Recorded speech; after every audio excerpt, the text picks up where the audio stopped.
মন কেমনের বৃষ্টি। লেখনীতে পুষ্পিতা প্রিমা। পর্ব সংখ্যা ৩৩ এবং ৩৪। আদালতে প্রবেশের আগেই আজিজ চৌধুরী তুলকালাম কাণ্ড ঘটিয়ে বসল। রিকের পাঞ্জাবির কলার চেপে ধরে উগ্র রেশে বলল, আমার ছেলের মেয়েকে নিয়ে নিজের বলে দাবি করছো কোন সাহসে? আবার কেসটা একসেপ্ট করেছো? শান্তশিষ্ট গম্ভীর প্রকৃতির রিক কোনো উচ্চ বাক্য করল না, টু শব্দও বেরোলো না তার মুখ দিয়ে। আজিজ চৌধুরীর হাত পা থেকে চট করে সেই পাঞ্জাবির কলারটা ছাড়িয়ে দিল ঈশা। তার শান্তশিষ্ট চোখ দিয়ে ঘৃণিত ছুটে মারল, কিন্তু দু ভাই বোন কোনো শব্দ করল না। এমন একটা জঘন্য মানুষের সামনে মুখের কথা জব্দ করা সম্ভব নয়। কাজে করে দেখানোটা বুদ্ধিমানের কাজ। আদি আসতেই চাইনি আদালতে, সবকিছু ছেড়ে দিয়েছে আজিজ চৌধুরীর ওপরে, কিন্তু নিজের মেয়েকে একটিবার চোখে দেখার জন্য সে আদালতে আসলো আজ। আসল আদালত শুরু হওয়ার কিছুক্ষণ পরে, কিন্তু দেখতে পেল না। এভাবে সহ্য করে এদিক ওদিক হন্যে হয়ে খুঁজলো ছেলেটাকে। সবাই অবাক চোখে দেখলো। আজিজ চৌধুরী তাকে সিটে বসিয়ে দিল। চোখ ঘুরাতেই অন্য সারিতে দেখতে পেল ওই কাঙ্ক্ষিত মেয়েটিকে। বা সে তো অনেক আগে এসে বসে আছে। ঈশা দেখে না দেখার ভান করলো। আলিয়া চৌধুরী নিজের ছেলের হাতের মুঠোয় নিয়ে বসে আছে, যার অর্থ সান্ত্বনা পানি। আদি বারবার সরিয়ে দিচ্ছে হাত, বলছে পরীক্ষণ আনবে। আদি অবাক হলো, আর ও একবার ছেলেকে হন্যে হয়ে আদালতে প্রবেশ করতে দেখলো। রিপ রিপ দেরি হয়েছে ক্ষমা চেয়ে নিজের জজের কাছ থেকে হাতের সব ফাইলগুলো দিয়ে দিল। তারপর নিজের অ্যাসিস্ট্যান্টের সাথে কথা বলে চোখ তুলতেই চোখাচোখি এক নিঃস্ব মায়ের সাথে তার উপর নির্ভর করে আছে তার সন্তান।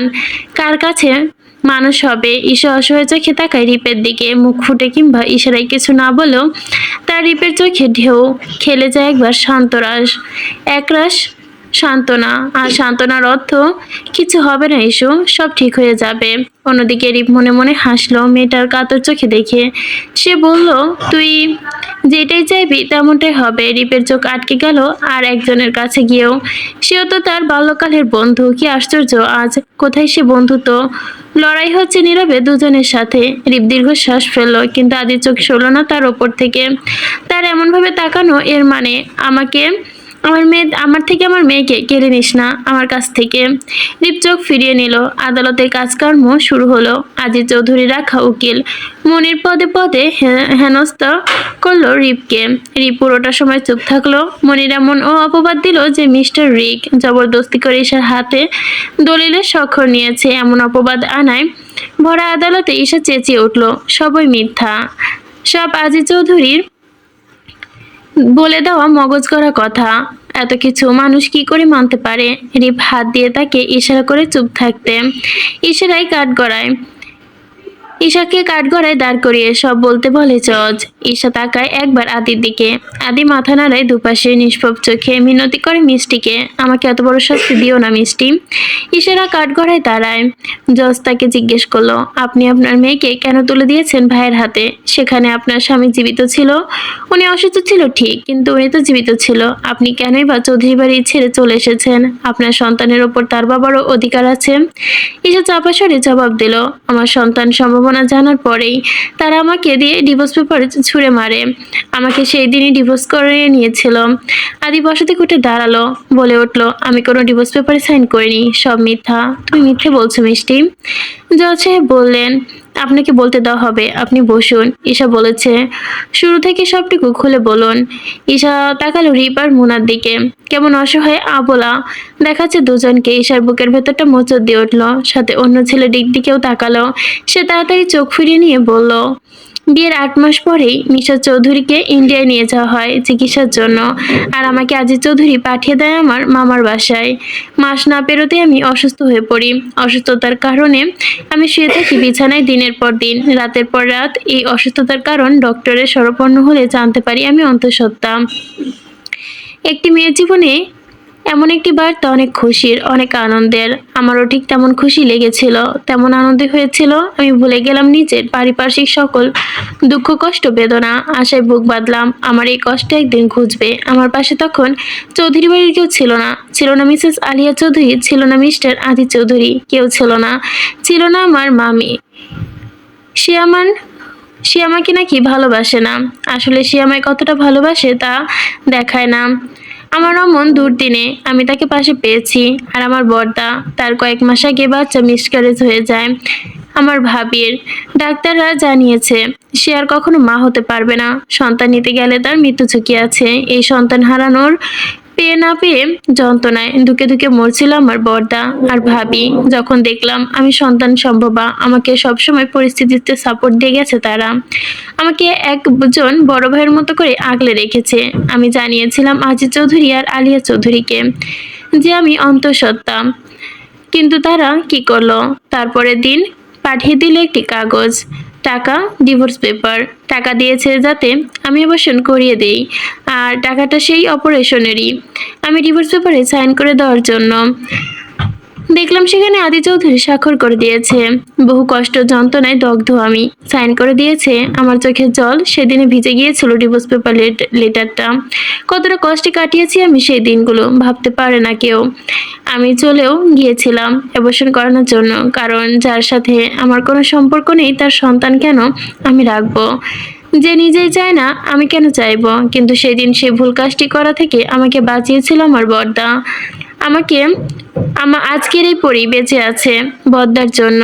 নকল রিগদা অ্যাবর্শন সার্টিফিকেট দেখায় আজিজ চৌধুরীকে, বলে আমি অ্যাবর্শন করিয়ে নিয়েছি। একটা মেয়ে সে সময় প্রয়োজন হয় ভরসাস্থল, চোখ বন্ধ করে মাথা রাখার জন্য একটি কাঁধ। নিজের স্বামীর প্রয়োজন হয় তখন। আর আমার বেলায় তখন সেই স্বামী তো বহুদূর। সে জানেই না তার স্ত্রী আছে, সে জানে না তার সন্তানের সম্ভবা স্ত্রী আছে। আমার পাশে আমি পেয়েছিলাম আমার মামা মামি, বড়দা আর ভাবিকে। তারা সবটা নিয়ে আমাকে আগলে রেখেছে। আমার কত শত আবদার পূরণ করেছে তারা। আমার কত কিছু খেতে ইচ্ছা করতো। সব বলার আগে যেন আমার সামনে এনে হাজির করে দিত আমার বড়দা। মাথায় হাত বুলিয়ে বলতো, সবার কপালে সবটা জোটে না রে। এই সুখটাও সবার কপালে জোটে না, তোর কপালে জুটেছে। তুই আগে রাখিস, যত্ন করে রাখিস, ভালো রাখিস তোর সন্তানকে। সেই তোর ভবিষ্যৎ। আমি কেঁদে দিয়েছিলাম সেই দিন। সত্যি তো মুনাভাবি সব আছে। আমার ভালো একটা পরিবার, শ্বশুর শাশুড়ি, স্বামী, সব কিছু। কিন্তু সবটা থেকেও তো সে সুখী না, তার সন্তান নেই। আর আমার সব কিছু নেই, কিন্তু একটা সন্তান আছে। সে কি আমার পৃথিবী হয়ে উঠতে পারে না? তার কথা ভেবে আমি দিনপাত করতে লাগলাম। আর ফিকে হয়ে আসা ধূসর পৃথিবীটা ধীরে ধীরে হয়ে উঠল রঙিন। সেদিন সে কান্নার আওয়াজ দ্বারা জানান দিল সে এসেছে আমার কাছে। সেদিন আমি দু চোখ খোলার সাথে সাথে দেখলাম হাত পা ছড়ে সে কান্না করছে। সেদিন আমি একটিবারের জন্য ভুলে গিয়েছিলাম সব। তাকে কোলে তুলে বুকের নিচে চেপে ধরে বসে রইলাম কতক্ষণ। সেও যেন চুপ করে রইল বসে। আমি ভেবে নিলাম, মেনে নিলাম আমার ভাগ্যকে। সে যখন আমার বুকে ঘুমোতো, আমার বুক আঁকড়ে ধরে থাকতো, আমি যেন স্বর্গসুখ পেতাম। আমি তাকে কোলে নিয়ে দাঁড়িয়ে থাকতাম ডক্টরের পথ চেয়ে। এই যে একমাত্র ডক্টর এই মাত্র ফিরলো, আমায় চিনলো, আমার সন্তানকে চিনলো। কিন্তু আমার ভাবনায় রয়ে গেল। ডক্টর আসতো না, আসেনি, কখনো আসেনি। ছোট বাচ্চা মেয়েটি অসুস্থ হয়ে মাস 2-3 বার লেগে গেল জ্বর, কাশি, কফের সমস্যা। আমার পাশে তখন ঢাল হয়ে দাঁড়িয়েছিল আমার বদ্দা। ছোট পরি সবকিছু, এমনকি চিকিৎসার খরচ চালাতো বদ্দা। আমার দিনগুলো ছোট্ট পরীকে নিয়েই ভালোই কাটছিল। পরি বড় হতে লাগলো। আজিজ চৌধুরী একদিন আমাকে দেখলেন পরীকে কোলে অবস্থায় হাসপাতালে। আজিজ চৌধুরী অবাক হয়ে তেড়ে এসে বললেন, এই মেয়েকে তুমি অ্যাবর্শন করাওনি? কে এই বাচ্চাটি? আমি ভয়ে সেদিন কোলে দিয়ে ফেলেছিলাম আমার ভাবির। বলেছিলাম ও আমার বাচ্চা না, ও আমার ভাইয়ের মেয়ে। আজিজ চৌধুরী অবিশ্বাস্য চোখে তাকিয়ে সেদিন চলে গেলেন। আমার ভয় বাড়লো। পরি যতই বড় হতে লাগলো আমার ভয়ও হতে লাগলো। তার ভবিষ্যৎ কি? সেও কি আমার মতো পরিবারহীন হবে? এই সুস্থ সুন্দর পরিবেশ পাবে না? বাবার আদর, স্নেহ, ভালোবাসা পাবে না? আমি সারাদিন ভেবে কুল পাইনি। অন্যদিকে আজিজ চৌধুরী, সত্য চাপা থাকে না। সে যদি জানতে পারে পরি তাদের ছোট ছেলের মেয়ে, তাহলে তার ক্ষতি করতে দুদণ্ড ভাববে না। আমি দিশেহারা হয়ে পড়েছিলাম। সবার চোখের আড়ালে পরীকে রেখে এসেছিলাম এক ভদ্রলোকের বাড়িতে। ভদ্রলোক পরীকে দত্তক নেবে বলেছিল। আমি টাকা চাইনি, পরি যাতে ভালো থাকে, একটি সুস্থ সুন্দর পরিবেশ পায়, সেজন্যই পরীকে আমি দিয়ে দেব ভেবেছিলাম। কিন্তু রেখে আসার সাথে সাথেই তা জানাজানি হয়ে যায়। বর্দার চোখে আমি দেখেছিলাম সেদিন জল, দেখেছি পরিচ্ছন্নতার অগাধ ভালোবাসা। বর্দা সেদিন কষে আমায় চড় মেরেছিল, বলেছিল তোকে আমি লিখে দিতাম পুরো বাড়ি। তোর এতটাই যদি টাকার দরকার হয়েছে তুই আমাকে বলতে পারতি। আমি সেদিন চিৎকার করে কেঁদেছিলাম, ভেবেছিলাম আমি হারিয়ে ফেলেছি আমার মেয়েকে। আমি আবার ছুটে গিয়েছিলাম সে ভদ্রলোকের বাড়ি। বর্দাকে দেখে তারা চিনতে পারলো, তারা জেনে গেল তারা পূর্ব পরিচিত বর্দার বন্ধু। সে যাত্রায় আমি বেঁচে গেলাম। আমার কোলে ফিরে এলো আমার পরি। তার অনুপস্থিতিতে আমাকে বুঝিয়ে দিল তাকে ছাড়া আমি নিঃস্ব। আমি থাকতে পারবো না তাকে ছাড়া, আমি থাকতে পারবো স্বামী ছাড়া, কিন্তু সন্তান ছাড়া না। সেদিন কাপা হাতে বর্দা আমার কোলেকে পরীকে তুলে দিতে দিতে দিতে গিয়েও বলেছিল, ইস্যু আর যা কর আমার চোখের সামনে থেকে তোর পরীকে আড়াল করিস না, একে ছাড়া আমি বাঁচবো না ইস্যু। সেদিন কাপা কাপা হাতে বর্দা আমায় কোলে পরীকে তুলে দিতে গিয়েও বলেছিল, ইস্যু আর যাই কর আমাদের চোখের আড়াল করিস না ওকে, ও শুধু তোর মেয়ে না, এই বাড়িটার প্রাণ। আমি সেদিন হেসেছি সুখের আনন্দে, আমার মেয়েটাকে সবাই এত ভালোবাসে। আমি কঠিন এক সিদ্ধান্তে উপনীত হলাম। আমার চোখে ছোট্ট মেয়েটা অভিভাবক হিসেবে আমি তো একমাত্র নই। তার কোনো পরিবার নেই, তার বাবা নেই, তার দাদু নেই, তার দাদা নেই, কিন্তু কিচ্ছু নেই। মায়ের দায়িত্ব পালন করলাম আমি। আমার মেয়েকে দিলাম একটি পরিবার, একটি বাবা, একটি মা, একটি দাদু, একটি দাদা, একটি সুস্থ পরিবেশ। আমি যখন তুলে দিলাম বর্দার হাতে পরীকে, আমি বর্দার চোখে সেদিন পৃথিবীর বুকের একজন বাবার হাসি দেখতে পেয়েছিলাম, একজন সুখী মানুষকে দেখতে পেয়েছিলাম। আমি বর্দাকে সেদিন কাঁদতে দেখেছি। আমার প্রতি কৃতজ্ঞতায় সেদিন তার চোখ ছলছল করেছিল। সে রাতে আমার কষ্টে কেটেছিল, আমি বুক খালি হয়ে গিয়েছিল। ভাবলাম সেদিনের পর থেকে কত রাতে কান্নার আওয়াজ শুনে আমি দাঁড়িয়ে থাকতাম বর্দার রুমের বাইরে। তারা আর না পেরে আমার কাছে ছুটে আসতো, বলতে, ইস্যু একটু ঘুম পাড়িয়ে দে। আমি চোখে জল ভেসে ভেসে ঘুম পাড়াতাম তার চোখে। আমার কাছে আসতে না আসতেই সে যেন ঘুমিয়ে পড়তো, শান্ত হয়ে যেত। তার ছোট্ট হাতের মুঠোয় শক্ত করে আঁকড়ে ধরতো আমার গায়ের ওড়না, যেন আমি তাকে ছেড়ে না যাই। ঘুমন্ত অবস্থায় যদি আমি তাকে ছেড়ে যাই তাহলে সে ঠোঁট টেনে টেনে কাঁদে, কিন্তু নিজেই আমি শক্ত খোলসে ঢেকে ফেলি। তাকে আমার চোখের সামনে রাখার, তাকে ভালো রাখার জন্য আমাকে একটা করতেই হতো। সে বড় হয় ধীরে ধীরে, তার ছোট্ট মুখটা ধীরে ধীরে বের করে বাবা ডাক, মা ডাক। সে আমাকে প্রথমে ডাকলো আম্মা, রিগদাকে ডাকলো বাবা, ভাবিকে ডাকলো মা, আর ছোট ছোট ছোট পা দিয়ে হাঁটা হাঁটা শিখলো। আমার সাথে দুষ্টু মিষ্টি খুনসুটিতে মেতে থাকতো। তার কাছে আমি পরিচিত হলাম ফিপি নামে। এভাবেই দিন যেতে লাগলো। আমি মেনে নিলাম আমার ভাগ্যকে। মেয়েটাকে ভালো আছে, এটাই তো অনেক, এটাই আমার সুখ। আমি আর কিছু চাই না।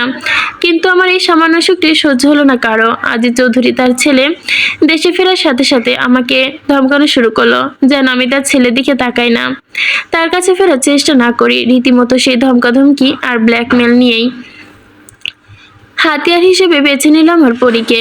পরীটাকে নিয়ে নানান হাবিজাবি কথা বলে আমাকে গুলিয়ে রাখার চেষ্টা করতো, কিন্তু তার ছেলের মুখোমুখি আমি নই, তার ছেলেই হতো। তিনি পাহারা দিয়ে রাখতেন তার ছেলেকে, কিন্তু তার নিজের ছেলের দোষ কখনোই দেখতে পেতেন না, দেখতেন শুধু আমারগুলো। আমাকে তার ছেলের পেছন থেকে মুখ বেঁধে ঝোপঝাড়ে ফেলে দিয়েছিলেন আজিজ চৌধুরীর লোক। হাতে মুখে বেঁধে গিয়েছিল লতা, লাথি মেরে ফেলে গিয়েছিল সেদিন আমায়। সেদিন দয়া দেখিয়েছিল আদি চৌধুরী। তারপরও থেমে থাকেনি আজিজ চৌধুরী। তার মতে তার ছেলের কোনো দোষ নেই, সব দোষ আমার। তাও আবার তার সন্তানের মাকে খোঁজার চেষ্টা করে আদি চৌধুরী। কি পাষাণ আজিজ চৌধুরী নিজের নাতনিকেও আর না পারতে কিডন্যাপ করে নিয়ে গেলেন, আর এখন এসেছে পরীকে নাতি দাবনি করতে, নিজের কাছে ফিরিয়ে নিতে। আমি প্রত্যেকটা দিন প্রত্যেকটা রাত ভয়ে ভয়ে কাটাতাম যে পরী কখনো আমার চোখের আড়াল হয়ে যাবে না। তো ঠিক সেটাই হলো। আমার করোনা অবস্থায় আমি কাছে পাইনি তাদের কাউকে। আমার দুঃসময়ে আমি তাদের কাছে পাইনি। আমি পাইনি ডক্টরকে। আমার অসহায় লাগছিল সেই সময়টা, যে সময়টা আমি কিছু পাইনি। আমি ডক্টরকে আর চাইনি। আমি বাসে চেয়েছি আমার মেয়েকে নিয়ে। ছোট্ট পরীর মুখটা দেখে দূর থেকে ভালোবাসতে চেয়েছি। আমি চাইনি সেই মুখটা আমার থেকে চিরদিনের মতো দূর হয়ে যাক। ছোট্ট পরীর মুখটা দেখে দূর হয়ে যায় আমার সারাদিনের ক্লান্তি। কিন্তু আমার এই সামান্য সুখটাও সহ্য হলো না চৌধুরী বাড়ির মানুষের, এমনকি ডক্টরেরও। তিনি এসেছেন এতকাল পর নিজের বাবা দাবি করতে, মেয়েকে নিজের কাছে রাখতে। কিন্তু এই মেয়ে বড় হওয়ার পেছনে, বেঁচে থাকার পেছনে কার অবদান তা একবারও ভেবে দেখলেন না যে পর্দার কারণে পড়ি আজ আমাদের মাঝে, সেই পর্দাকে কলার চেপে মন্দ কথা শোনাতে বুক কাঁপে না তার। যে পর্দা আর ভাবি রাতের পর রাত দিনের পর দিন পরীর অসুখের সময় রাত জেগে খাওয়া দাওয়া ছেড়েছে, তাদের বুক খালি করতে কারো হাত কাঁপে না। যারা তাদের পৃথিবীটা সাজিয়েছে পরী দিয়ে, তাদের রঙিন পৃথিবীটা ধূলিসাৎ করতে গিয়ে পরীকে কেড়ে নিতে তাদের লজ্জা লাগে না। তাদের কষ্টগুলো কেউ দেখতে চায় না। তাদের একটাই দোষ, তারা জন্মদাত্রী নয়, পরীর অন্যর সন্তান। অন্যের সন্তানকে নিয়ে তারা কেন টানাটানি করছে, তারা কেন নাক গলাচ্ছে, কেউ ভেবে দেখছে না তাদের অবস্থা। আর পরীর, সেও তো পাপা মাম্মা বলতে পাগল। মা বাবা হিসেবে তো সে জেনে এসেছে, বুঝে এসেছে, চিনে এসেছে বর্দার ভাবিকে। সে তাদেরকে ভালোবাসে। হাঁটতে হাঁটতে চলতে ফিরতে পরী তাদের নাম জপ করে, পরী তাদেরকে ভালোবাসে, তাদের চায়। কিন্তু পরী চাওয়ার কি দাম আছে তার, না তার মায়ের? এখন শুধু আজিজ চৌধুরী আর আদি চৌধুরী যেটা চাইবে সেটাই হবে। তাদের তো রক্ত। বর্দা যে এত কিছু করলো তা কিছু না। এখন পরীর প্রতি ভালোবাসা উতলে পড়ছে আদি চৌধুরীর এবং তার পরিবারের। তার বাবা বলতে যদি কেউ থাকে তাহলে সেটা রেজওয়ান আর মা ময়মুনা খনম, অন্য কেউ না। আমি নিজে যেখানে কাগজে কলমে দিয়ে দিয়েছি পরীকে, সেখানে অন্য কেউ দাবি করলে কি করে আসে, কি করে অধিকার দেখাতে আসে? নীরবতায় ছেয়ে যায় পুরো আদালত। ঈশা গুনগুন করে কাঁদে। পুরো আদালতে নীরবতা ভেঙে গিয়ে ভেসে আসে একটি ছোট্ট বাচ্চার কণ্ঠ, মায়ের কণ্ঠস্বর, পাপ্পা। রিক আচমকা কণ্ঠস্বর শুনে ভরকে যায়। মহিলা পুলিশটির কোল থেকে নেমে এসে পরী ছুটে রিকের কোলে যায়। রিক থম মেরে বসে পড়ে। পরী রিকের গা বেয়ে তার কোলে বসে গলা চড়িয়ে ধরে, শক্ত করে চেপে ধরে ডাকে পাপ্পা। রিক কথা বলতে পারে না। রিপও অবাক হয়, তার ঠোঁটে হাসি ফুটে ওঠে। পরী মাথা নেড়ে বলে, পাপ্পা দুক্কু। পরী, দুক্কু মামা নাই। রিক ধরা গলায় বলে, আছে তো, এই তো পাশে। পরী দেখলো মোনাকে, হেসে ডাকলো, মাম্মা। রি নাই। মোনা দেখিয়ে দিল রিপকে, জোরে আওয়াজ করে বলল, রি, ঈশা নাই। রিপ হেসে আঙুল দিয়ে দেখিয়ে দিল ঈশাকে। ঈশা ততক্ষণে নিচে নেমে এলো, পরীকে কোণে নিল, আদর দিল, বলল, মা কেমন আছে? পরী তাকিয়ে থাকলো ঈশার দিকে, বলল, ঈশা, এব্বা নাই। ঈশা বুঝলো না, বলল, এব্বা কি মা? পরী আবারও মাথা নামিয়ে মারলো ঈশাকে, বলল, দি নাই। হাত ঘুরিয়ে ঘুরিয়ে বলল, দি নাই। ঈশা হতবাক হয়ে চেয়ে রইল মেয়ের মুখের দিকে। ততক্ষণে শুনানি শেষ হয়ে গেল। আজিজ চৌধুরীকে কেস শেষ না হওয়া অবধি জেলে নিয়ে যাওয়া হলো কিডন্যাপিং এর মতো অপরাধ করায়। আদি তাকালো না। আফি হাসলো দাঁড়িয়ে দাঁড়িয়ে, তার মজা লাগছে। আজিজ চৌধুরী কি করতে চাইলো, কি হয়ে গেল? অতি চালাকির ফল। টাকা দিয়ে কি আইন নিজের বশে আনা যায়? পরীকে দিয়ে দিল ঈশার কাছে। ও আদির কাছে থাকবে না, রিকের কাছে। ঈশার কাছে থাকার পারমিশন দিল আদালত। ঈশার কাঁধে পড়ে রইল পরী। ঈশা দাঁড়িয়ে রইল, ঘাড় ঘুরিয়ে দেখলো না কাউকে। পরী ঈশার কাঁধে পড়েই চুল দিয়ে খেলতে লাগলো। কিছুক্ষণ পর চোখ গেল তার দিকে, অপলক চোখে তাকিয়ে থাকা ছেলেটির দিকে। পরী হাসলো ঠোঁট এলিয়ে, চোখ টিপ দিয়ে এলো আদিকে। আদি তার টলমলে চোখ নিয়ে হাসলো। পরী আঙ্গুল দিয়ে দেখিয়ে চিৎকার করে বলল, আতো, দি, দি।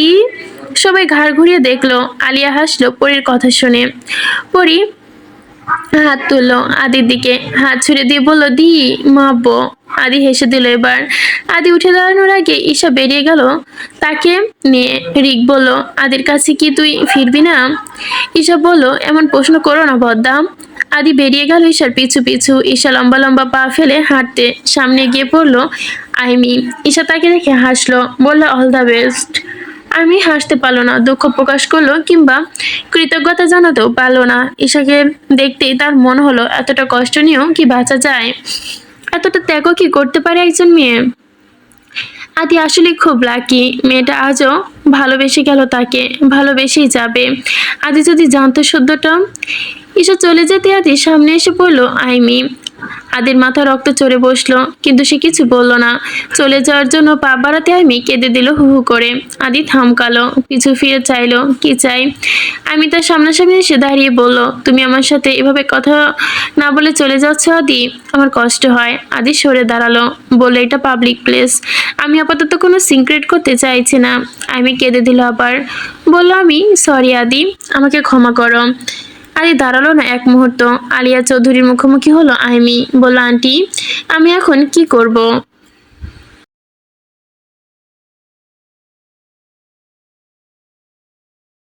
আলিয়া নিজের দিকে তাকিয়ে থাকলো, বলল, জানি না, আমি কিছু জানি না। আদি পাগল হয়ে যাবে, আমি শাস্তি পাচ্ছি, আমার পাপের শাস্তি। আদি পাচ্ছে আমাদের পাপের শাস্তি। 3 দিন পর আবার শুনানি হলো। আফির সব কুকর্ম সামনে আনলো রিব। কঠিন থেকে কঠিনতম শাস্তির আবেদন করলো সে নিজেরই। ঈশার বারণ শুনলো না। ঈশার আর আজিজ চৌধুরীর প্রত্যেকের ফোন কলের রেকর্ড সে আদালতে পেশ করলো। আজিজ চৌধুরী মুখোশ খুলে দিল, মিথ্যা বিবৃতির সাক্ষী দিয়ে আইনি বিভ্রান্ত করার চেষ্টায় তাকে আর রাফিকে জরিমানা করলো, 6 মাসের জেল দিল। রিপিসের আকুতি সে শুনলো না।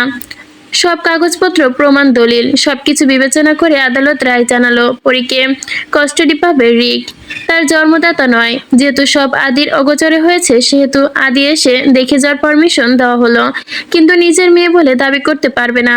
রিক চাইলে পরি আসা যাওয়া করতে পারবে আদির কাছে। ঈশা যেহেতু পুরোটাই সময় চুপ ছিল, কোনো শব্দ করলো না, তার কোনো কিছুতেই বুঝো গেল না। সে নিস্তেজ চাহনি দিয়ে চেয়ে রইল আদির দিকে। আদিও সেদিন কোনো উচ্চবাক্য করলো না, কোনো কথা বলল না, শান্ত চোখে তাকিয়েছিল পরীর দিকে। পরী হাত তুলে বলছিল, দি দি মাপবো। আদি হেসে বলেছিল, মেরেছো তো, আর কত মারবে? ঈশা নিজের চোখে জল লুকিয়ে কোনো মতে বাড়ি ফিরেছিল। মাঝরাতে আদি ফোন দিয়ে উল্টাপাল্টা বলেছিল। ঈশা বুঝিয়ে দিয়েছিল আদি নেশা করেছে, পাগল হয়ে গিয়েছে। আদি বারবার এক কথাই বলেছিল, ইন্ডিয়া থেকে ফেরার পর আমি এসেছিলাম তোমার বাসার নিচে, তুমি দেখোনি। আমিও তোমাকে দেখিনি, কারণ আমি বলেছে তুমি নাকি আমার শুধু ভালো লাগা ছিলে, ভালো লাগাকে প্রশ্রয় দিতে নেই। আমি ভেবে রেখেছিলাম তোমার বিয়ে হয়ে গিয়েছে, কিন্তু পরে দেখলাম না, তুমি এখনো স্টাডিতে আছো। আমার অবচেতন মন আবার তোমার কাছে ছুটে নিয়ে আসলো, কিন্তু বাধা দিত মিষ্টির স্মৃতিগুলো। আমি যখন হন্য হয়ে মিষ্টিকে খুঁজছিলাম, তখন জানতে পারলাম তুমি সত্যি সত্যি বিয়ে করে নিয়েছো। আমার সেদিন কষ্ট হয়েছিল, কিন্তু আমি সেই কষ্টগুলো ধামাচাপা দিয়ে আবারও মিষ্টিকে খুঁজতে পাগল পারা হলাম। আর তুমি বলো আমি নাকি তোমায় খুঁজিনি। আমি তোমাকে খুঁজেছি মিষ্টি, আমার চারপাশে খুঁজেছি, স্বপ্নেও খুঁজেছি, কিন্তু তুমি কি বললে? তুমি কতটা কষ্টে ছিলে। ওই দিন আদালতে না থাকলে আমি জানতে পারতাম না। আমি স্বীকার করছি আমার দোষ, কিন্তু তুমি তারপরও ফিরে তাকাচ্ছ না মিষ্টি। আমি হারিয়ে ফেললাম তোমাকে, হারিয়ে ফেললাম নিজের সন্তানকে। নিজের পরিবার আমার শত্রু মিষ্টি। এখানে আমার দোষটা কোথায়? আমি ভালো নেই মিষ্টি, ভালো নেই। আমি অসুস্থ মিষ্টি। আমার কি পাগল হলে তুমি কি আমার কাছে ফিরবে? আমার পাগল হতে হবে? বলো মিষ্টি, বলো। ঈশা সেই দিন আদির মুখের ওপর বলে দিয়েছিল, আপনি আমিকে বিয়ে করে নিন, সংসারী হন, ভালো থাকুন, মিষ্টিকে ভুলে যান, পরীকেও। পাগলামি আপনাকে মানায় না। আদি সেই দিন আওয়াজ করে ডেকেছিল মিষ্টি। ঈশা উত্তর না দিয়ে সেদিন ফোন কেটে দিয়েছিল। কেন ডাকলো ডক্টর তাকে? কেন ডক্টর তাকে ফোন দেয়? সে ফোন দেয়, তার মানে সে ফোন দেয় তারপর আহিমিকে। অনেক কিছু কথা বলার আছে। এভাবে চলে যায় বেশ কদিন। রিপা আদালতে সব কাজ ছেড়ে এবার একটু জিরালো। ঈশার সাথে হওয়া অন্যায় শাস্তি সে দিয়েছে, কিন্তু আদি তো কোনো দোষ নেই, বেচারা কেন কষ্ট পাবে? সে বলল, আমি চলে যাব লন্ডন, কিন্তু তার আগে ঈশা আফরোজকে পাঠিয়ে দিব চৌধুরী বাড়িতে, ডক্টর আদি চৌধুরীর কাছে। ঈশা অবিশ্বাস্য চোখে তাকিয়ে রিপের দিকে। তুমি আবার চলে যাবে বলছো রিপদা? ঈশা দৌড়ে গেল তালহার কাছে, বলল, মামি, রিপদার জন্য একটা ভালো পাত্রী আছে আমার কাছে, তুমি কথা বলে দেখতে পারো। তালা বেগম ছেলের দিকে একবার নিজের কাছে রাখা ওই মক্ষম সুযোগটা হাতছাড়া করলো না। কথা বলা বলি হলো নীরার বাবার সাথে। দুপক্ষের মতামত হলো, দুপরিবার সিদ্ধান্তে পৌঁছালো, কিন্তু সেদিন রিপ জানালো সে চিৎকার চেঁচামেচি করে পুরো ঘর তোলমাল করলো। লন্ডনে চলে যাওয়ার জন্য তাড়া করলো। সবকিছু প্রায় ঠিকঠাক, এবার চলে যাওয়ার পালা। আচমকা কোথা থেকে তার পা জড়িয়ে ধরল ঈশা, বলল, তুমি চলে গেলে, এই বিয়েটা না করলে আমি কোনোদিনও ফিরবো না ডক্টরের কাছে। তুমি চলে যাও, আমাকে এভাবে রেখে যাও। আমি যেটা বলি সেটাই করে দেখাই, মনে রেখো রিপদা।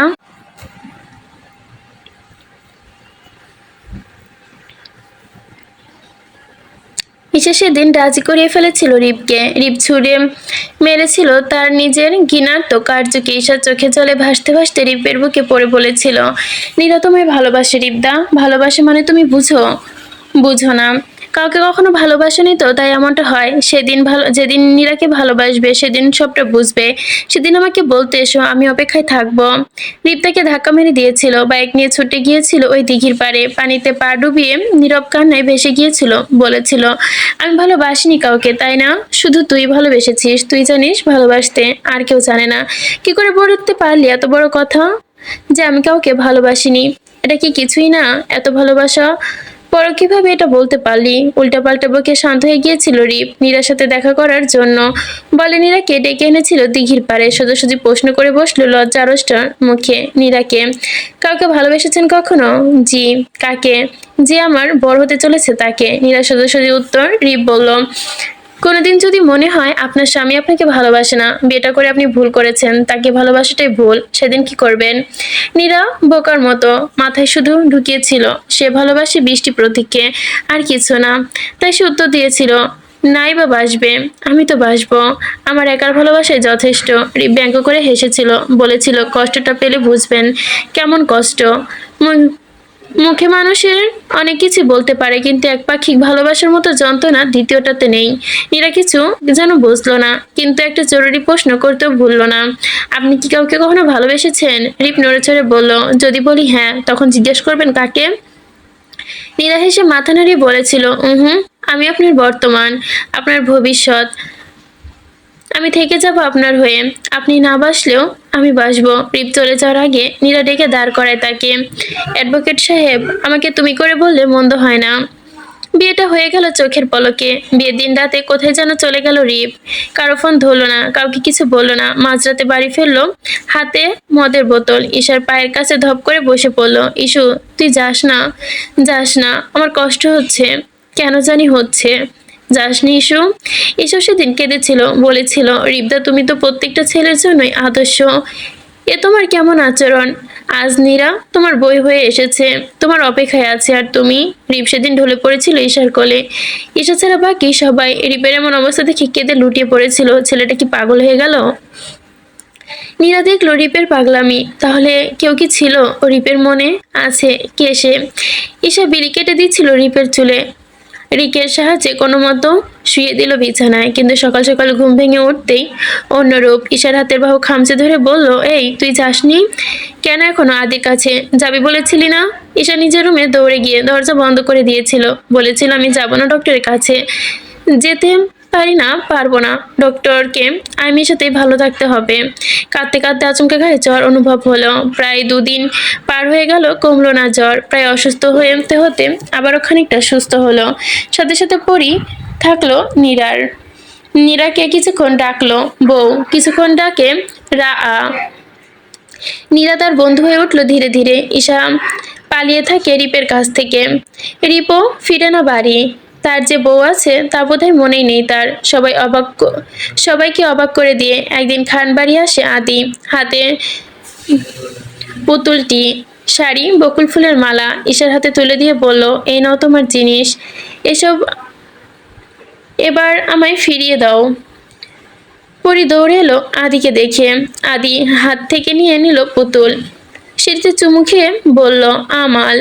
তারপর বকুল ফুলের মালাটি গলায় দিল, শাড়িটা মাথার উপর দিয়ে বলল, বউ, পরি, বউ, ওয়াও ওয়াও। আদি মেঝেতে হাঁটু মুড়ে বসে মুখ ছুঁয়ে ডাকলো, মা। সাথে সাথে চোখ টলমল করে উঠল। পরি তার গালে টুমটুম করে চুমু দিল, আব্বা, আব্বা। ঈশা মুখ মুখ লুকিয়ে কাঁদলো। আদি দাঁড়িয়ে পড়েছে।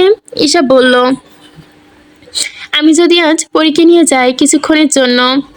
ঈশা দিতে না চাইলেও ওরিকে সে দিয়ে দিল, বলল, যত্নে রেখো। ঈশা নিজের দিকে তাকিয়ে ছিল। ঈশা ঈশার দিকে তাকিয়েছিল আদি। তুমি আমার জিনিসগুলো দাও মিষ্টি, আমি যাই। নীরা অবাক হয়ে দেখলো ঈশার কাণ্ড। নিজের কান, চোখ আর মিথ্যা মনের হলো। কি আশ্চর্য!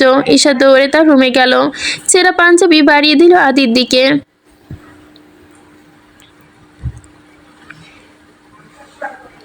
আদি আলতোভাবে পাঞ্জাবিটি ছুতে না ছুতেই কাটা কাটা পাঞ্জাবির টুকরো পড়লো নিচে। সবাই তা দেখে অবাক চোখে। আদি হেসে দিয়েছিল উচ্চস্বরে, হাসতে হাসতে বলল, বাহ, এতটা ভালোবাসো তুমি আমায়, ধন্য আমি। আদি চলে গিয়েছিল পরীকে নিয়ে। ঈশা পাঞ্জাবির টুকরোগুলো ছুঁয়ে ছুঁয়ে কাঁদলো। গল গল করে বমি করলো, রক্ত বমি ভেসে গেল সাদা সাদা বেসিন রক্তে। কেউ দেখলো না। ঈশা দেওয়াল ঘেঁষে দাঁড়িয়ে পড়লো। সেভাবেই পড়ে রইল। নীরা এসে দেখলো তাকে ওইভাবে পড়ে থাকতে। হাসপাতালে নিয়ে যাওয়ার আগে ঈশা উঠে গেল, বলল, আমার ভালো লাগছে তাই মেঝেতে শুয়েছি, এত চিন্তা করো না। আদি সারাদিন ঘুরলো মেয়েকে নিয়ে। সন্ধ্যার আগে দিয়ে গেল পরীকে। পরী বেজায় খুশি। দিন শেষে রাত নেমে আসে। চাঁদের আবছা আবছা জ্যোৎস্না ঢুকে নীরার সাজানো ছোট্ট ঘরটায়। ঘরটা পরিপূর্ণ সবকিছু দিয়ে, কিন্তু কাঙ্ক্ষিত মানুষটি আসে না। কি আশ্চর্য! কতগুলো দিন পেরিয়ে গেল। রিপ কাজের ব্যস্ততা দেখায় নীরাকে। দুটো ভালো মন্দ কথা বলে না নীরার সাথে। অভিমানে নীরার চোখে জল গড়িয়ে পড়ে। তার রাত কাটে না। কয়েকদিন পর রিপ আসে, কিন্তু ফিরে দেখে না নীরাকে। নীরা তার মনোযোগ পাওয়ার চেষ্টা করে, কত কিছু করে, নিজের প্রতি আকৃষ্ট করার চেষ্টা করে কতভাবে, কিন্তু রিপ চোখ তুলে তাকায় না নীরার দিকে। নীরা কাঁদে হু হু করে। সেই কান্না পৌঁছায় না রিপের কান অব্দি। রিপ শোনে না। এভাবে পার হয় রাতগুলো, অভিমান, অবহেলা। দুজন দুদিকে মুখ ঘুরিয়ে ঘুমিয়ে যায়। বিসর্জন দেয় চোখের জল।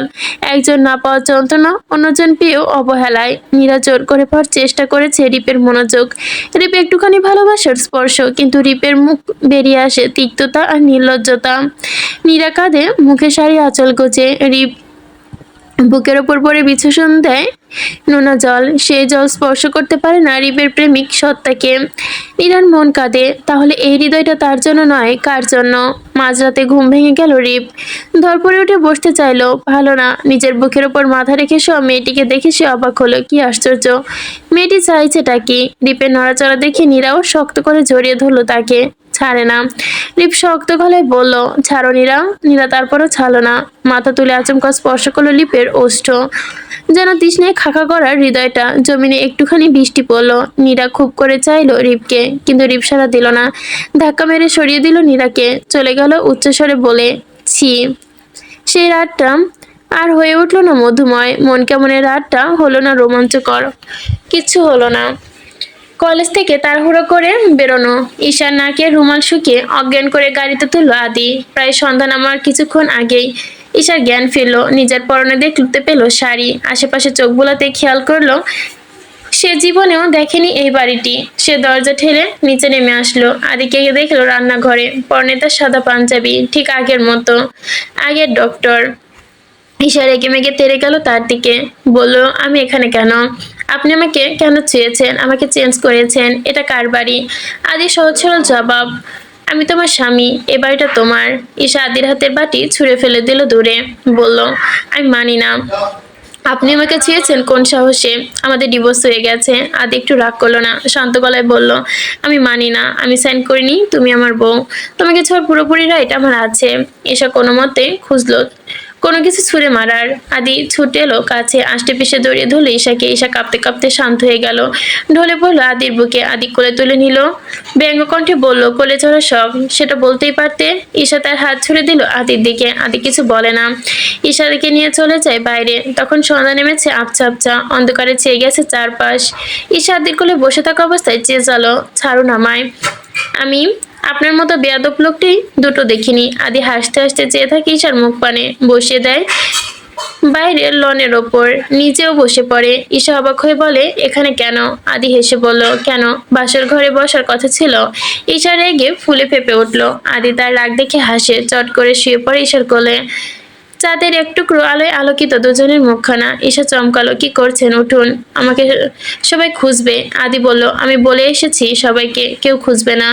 ঈশা আরো অজুহাত দেখাতে চাইলো, কিন্তু দেখাতে পারলো না। আদি চেপে গেল ঈশার দিকে, জড়িয়ে ধরলো ঈশার কোমর, মুখ গুজে দিল। ঈশা কেঁপে উঠলো, বলল, ছাড়ুন।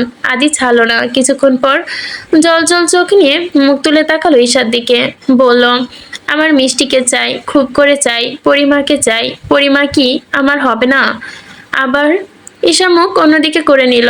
আদি তার হাত দিয়ে মুখ ফিরিয়ে এনে টেনে আনলো তার দিকে। মিষ্টি ঠোঁটের কোণায় গাঢ় চুম্বন করে বলল, I love you Mishti, I want you for the hope life. Please Mishti, please ফিরে এসো, আমি নিঃস্ব, তুমি ছাড়াও